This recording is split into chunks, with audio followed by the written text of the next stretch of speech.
ఒక అడవిలో క్రూరమైన పులి ఉండేది. అది తన బలంతోనే కాకుండా మాయతో కూడా ఇతర జంతువులను భయపెట్టేది.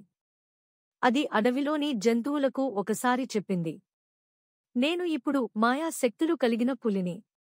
నన్ను శత్రువుగా భావిస్తే మీరు నాశనం అవుతారు.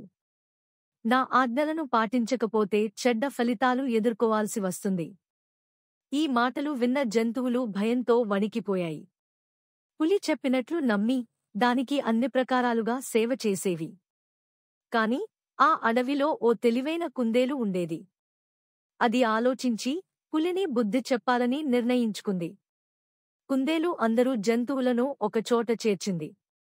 పులి నిజంగా మాయా శక్తులు కలిగి ఉంటే మన ముందు దాని శక్తిని చూపించాలి. అప్పుడు మాత్రమే మనం నమ్మాలి అని కుందేలు అన్నది. అదేరోజు పులి దగ్గరకు వెళ్ళి, అయ్యా పులి మహారాజా, మేము మీ మాయా శక్తులను గౌరవిస్తున్నాం. కాని ఒక చిన్న పరీక్ష చేయండి. ఈ పెద్ద కొండను గాలిలో ఎత్తండి. అప్పుడు మేము మీ మాయను నమ్మి జీవితాంతం మీ సేవ చేస్తాం అని కోరింది. పులికి అలా చేయడం అసాధ్యం. అది ఎంత ప్రయత్నించినా కొండ కదలలేదు. జంతువులందరూ చూసి గిగిలిపోతూ నవ్వాయి. అప్పుడు కుందేలు అన్నది, ఒక పటు తన బలంతోనే గొప్పవాడవుతాడు, మాయతో కాదు. అసత్యంతో మరెవరినీ బలవంతం చేయలేరు. జంతువులు ధైర్యంగా పులిని ఎదిరించాయి.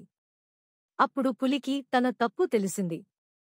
ఆ రోజునుంచి పులి తన మాయను వదిలేసి నిజాయితీగా జీవించడం ప్రారంభించింది. Subscribe for more videos.